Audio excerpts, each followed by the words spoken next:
Good morning. পূর্বাজ লাইফস্টাইলে আরও একবার আপনাদের স্বাগত জানিয়ে আজকের দিনটা শুরু করছি। আশা করি আপনারা সবাই ভালো আছেন। তো এখন বাজে হচ্ছে 10:30 আর বাইরে প্রচণ্ড তার মুষলধারে বৃষ্টি হয়ে যাচ্ছে, জানেন তো। সকাল থেকে কি বিরক্তি লাগছে।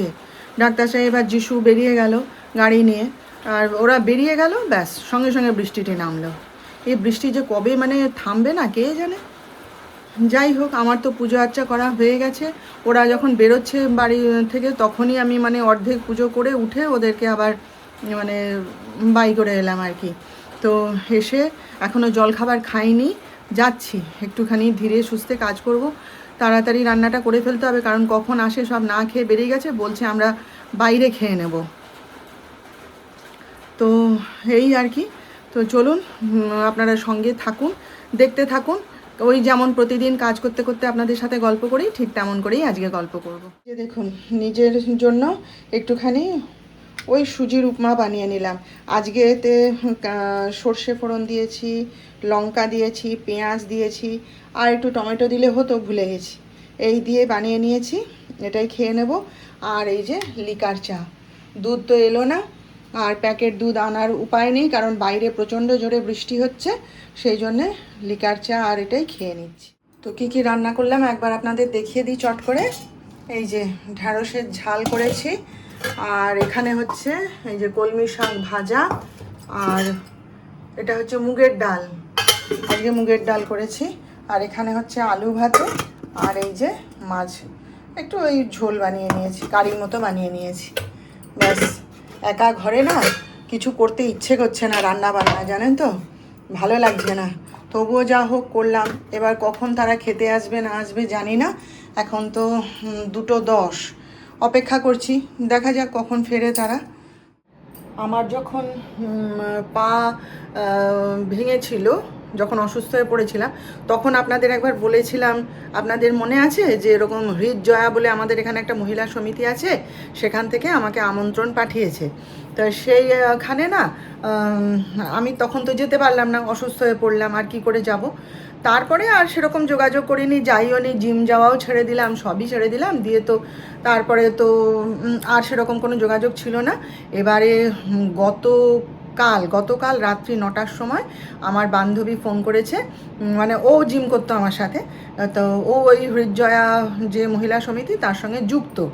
এবার আমাকে ফোন করেছে, বলে যে তুমি কি যাবে, এরকম তুমি যে বলছিলে। তখন ওদেরকে বলেছিলাম তো যে হ্যাঁ আমি যাব, ইচ্ছা প্রকাশ করেছিলাম। তা তুমি কি যাবে তাহলে? আজকে পুজোর মিটিং আছে, তো সবাই যাচ্ছে, তুমি যদি যাও তাহলে সন্ধে 6টার সময় আমার বাড়ির কাছে চলে এসো, এখান থেকে আমরা সবাই মিলে যাব। তো ঠিক আছে। তারপরে তো ব্যাপারটা হচ্ছে কি যে সবই শুনলাম, জানলাম প্রচুর নাকি মেয়ে রয়েছে, ছেলেরাও রয়েছে সঙ্গে। হ্যাঁ, তারপরে আবার অনেকের আবার হাজব্যান্ডও রয়েছে, সবই শুনলাম। তারপরে আসতে ডাক্তার সাহেবকে বললাম, যিশুকে বললাম। যিশুর তো একদমই ইচ্ছা নেই, বলে না মা, ওসব জায়গায় যেতে হবে না, তুমি তো চেনো না। তারপরে ডাক্তার সাহেবকে বললাম, ডাক্তার সাহেবও চেনে না, বলে সেটা কোথায়, কি নাম, ওই মহিলা সমিতির নাম কখনো শোনেনি ডাক্তার সাহেব। বলছে সেটা কোথায়।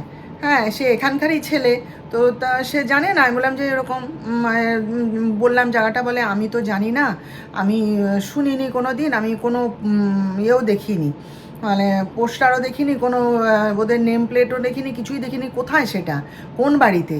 তা সব আমি বললাম আমি অত শত জানি না, এরকম যাব বলছে তাই। তা বলছে, সব শুনলো, শুনে টুনে বলছে ঠিক আছে যেতে পারো, ওদের কাজটা কি সব জিজ্ঞেস করলো, করে টোরে বলে আচ্ছা ঠিক আছে যেতে পারো। তারপরে আমি এখন চিন্তা করে কি দেখলাম জানেন, যে ওখানে না যাওয়াই ভালো। হ্যাঁ, প্রথমত হচ্ছে কি, জায়গাটা আমার বাড়ির কেউ চেনে না, আমার ছেলে তো জানেই না, আর আমার হাজব্যান্ডও জানে না কোন জায়গায় ওটা মহিলা সমিতিটা, আর আমি তো চিনিই না। তো বর্তমান যা পরিস্থিতি, তাতে না ওরকম আনকোড়া নতুন জায়গায় না যাওয়াই ভালো, জানেন তো। আমি জিমেই যাই না, কেন কি জিম থেকে আমাকে ওই সন্ধ্যাবেলায় একা একা ওই রাস্তা দিয়ে আসতে হবে, এই রাস্তাটা খুব নির্জন আমি ওই জন্যই না ছেড়ে দিয়েছি জিম টিম যাওয়া। এখন যা পরিস্থিতি, তাতে ভাই ঘরে বন্ধ হয়ে থাকাই ভালো। এই যে এই 4 দেয়ালের মধ্যে আমি সারাদিন ঘুরে বেড়াচ্ছি, হ্যাঁ, রান্না করছি, খাচ্ছি, সাজছি, ঘুরছি, ঘুরে বেড়াচ্ছি, এই অনেক ভালো, জানেন তো। তারপরে সত্যি কথা বলতে আর ওখানে বলছে বলে ছেলে মেয়ে সব একসাথেই আছে, তুমি চলো তোমার ভাল লাগবে। তা আমি ওকে না করে দিয়েছি, আমি না রে যাবো না। আগে হলে চলে যেতাম, যখন ওকে বলেছিলাম যে হ্যাঁ আমি যাব তখন চলে যেতাম। তারপরে আমাকে না রুবিদি একদিন বলেছিল শুনে, ওখানে জয়েন করব শুনে রুবিদি আমাকে বলেছিল বলে ভালো করে চারিদিকে খোঁজখবর নিবি তারপর জয়েন করবি। তো এখন চিন্তা করে দেখছি আমার খোঁজখবর নেওয়ারও দরকার নেই আর আমার ওখানে যাওয়ারও দরকার নেই, না কি বলুন? বর্তমান পরিস্থিতিতে ঘরে থাকাই ভালো, তাই না? যে জায়গাটা আমি চিনি না, আমার বাড়ির কেউ চেনে না, সেখানে আমি কেন যাব? এখন সব কিছুই বদলে গেছে, তাই না? সময় বদলে গেছে, সমাজ বদলে গেছে, পরিস্থিতি বদলে গেছে, পরিবেশ বদলে গেছে, সব কিছুই বদলে গেছে। তো সেই জন্যেই আমি বলেছিলাম যে আমি সকাল 10টার সময় তোকে ফোন করব, তো আর করিনি। আমি না যাব না। তারপরে ডাক্তার সাহেবও বললেন বলে তোমার যখন মন চাইছে না, ইচ্ছা করছে না, তুমি যেও না। আর আমার ছেলে তো নয়ই, এবার না না মা এখন ওখানে কোথাও যেতে হবে না ওসব জায়গায়। তো ঠিক আছে, ওই জন্য আর ছেড়ে দিলাম, জানেন, আমি যাব না আর, থাক। ওরা সব ডাক্তার সাহেবকে এক্ষুনি ফোন করেছিলাম, জানেন, তো বলছে বলে ওরা সব হোটেলে খেতে ঢুকেছে, বলছে কাজ এখনও বাকি আছে আর মাঝখানে আমরা একটু খাওয়া দাওয়া করে নিচ্ছি আর তুমি আমাদের জন্য অপেক্ষা করো না, খেয়ে নাও। এবার কি খাবে না খাবে আমি সেসব আর কিছু জিজ্ঞেস করিনি। তো তাহলে আর আমি আর অপেক্ষা করে কি করব? আমি তাহলে খেয়ে নিই, ভাত তরকারি ডাল সবই তো পড়ে রইলো, এসে যদি খায় তো খাবে রাত্রেবেলায় সব, না হলে সে কাল তখন দেখা যাবে। তো মোট কথা আমি খেয়ে নিই তাহলে। আর এই যে ঠাকুরের পান নিয়ে এসছি, আর খুললাম না, থাক। পান নিয়ে এসছি আর এই যে 2 প্যাকেট দুধ নিয়ে এসছি, ডবল টোন আমুলের ডবল টোন মিল্ক, ওই যে। আর এই যে মোসাম্বি, তারপরে পেয়ারা সব নিয়ে। আর আমাদের দুধওয়ালা মদনের অ্যাক্সিডেন্ট হয়েছে, ওই মা বললো আর কি, বলে তার তো অ্যাক্সিডেন্ট হয়েছে ওই জন্য আসতে পারছে না। আজ 3 দিন হলো দুধ খেতে পাচ্ছি না, একটুখানি চা খাচ্ছি, শুধু লিকার চা, কি ভাল লাগছে না। আমি ঠিক বলেছো, লিকার চা খেয়ে খেয়ে না আমারও মানে গায়ের মধ্যে গুলাচ্ছে, অভ্যাস নেই তো। অত লিকার চা খাই ঠিকই, অত তো অভ্যাস নেই না, একবার দুধ চা একবার দুবার অন্তত চাই। বলে আমাদের সবার শরীর খারাপ হয়ে গেছে। দিয়ে তারপরে তো আমার ননদের ছেলেটা বলে মামি তুমি পাম্পের কাছে ওইখানে যে আমুল দুধের দোকানটা আছে ওইখানে চলে যাও, ওখানে ডাবল টোন মিল্ক আছে। আমি কেন আর কোথাও দুধ নেই? বলে না আর কোথাও দুধ নেই।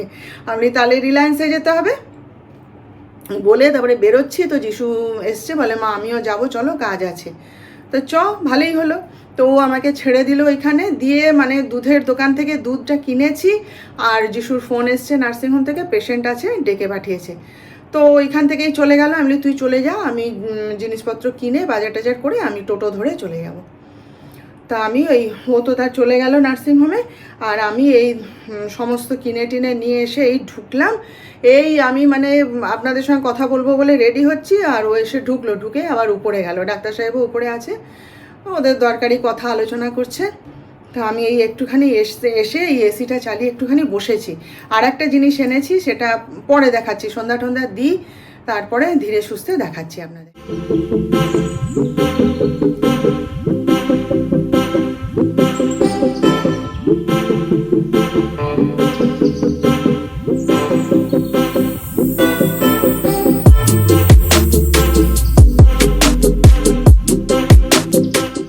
তো সন্ধ্যা টন্ধা দিয়ে এসে এই যে দেখুন চা বসিয়ে, দুধ বসিয়েছি, এই যে দুধটা বসিয়েছি। দুধটা দেখেই যেন তৃপ্তি লাগছে। ডাক্তার সাহেব বলছে 1 গ্লাস চা বানিয়ে খাও একদম বসে বসে আরাম করে। আমি বলি হ্যাঁ, তুমি কি বুঝবে ডাক্তার, চায়ের নেশা কি জিনিস, তাই না? আর লিকার চা খেয়ে খেয়ে না সত্যিকারের আমারও গা গুলাচ্ছে। লিকার চা খাই বটে, কিন্তু ওই ডাক্তার বলেছে 2বার, ব্যাস ওই 2বারই খাই কোনো রকমে। লিকার চা আমার কোনো দিনই ভালো লাগে না, বুঝলেন তো? কোনো দিনই আমার লিকার চা ভালো লাগে না, খেয়েও পোষায় না, তবু বাধ্য হয়ে খেয়েছি যে এই আসবে। এই যে আজকে দুধটা নিয়ে এলাম, তো কালকে সকালেই দেখবেন মদন এসে হাজির হয়ে যাবে। এটাই হবে, দেখবেন। সে আসুক, যে যা ইচ্ছা করুক, মোট কথা এই যে দুধটা নিয়ে এসছি, নিয়ে এসে এটা ফুটাই, আগে ফুটিয়ে একটু চা করে খাই, তারপর অন্য কথা বলবো আপনাদের সাথে। এখন আজকে বাজারে যে গেছিলাম না, সেই বাজার থেকে এই দুটো ছাপার শাড়ি নিয়ে এসছি। এই একটা, এই যে দাঁড়ান দূর থেকে দেখাচ্ছি, এই একটা ছাপার শাড়ি আর এই একটা ছাপার শাড়ি। পুজো আসছে তো একে ওকে তাকে দিতে লাগে, তারপরে পুজোতেও লাগে, নিজের জন্যেও লাগে অনেক কাজে। হ্যাঁ, এই দুটো নিয়ে এসেছি, এখনও অনেকগুলো ছাপার শাড়ি কিনতে হবে। আমি গেছিলাম তো সে আমাকে তো বোধহয় 5-6খানা ধরিয়ে দিচ্ছিলো, বৌদি তুমি নিয়ে চলে যাও, পরে আর পাবে না। আমি বলি না না রাখো, আমি এক এক করে নেব বলে এই দুটো আজকে নিয়ে এসেছি, আবার পরে আবার নিয়ে আসবো। অনেকগুলোই ছাপার শাড়িই লাগবে।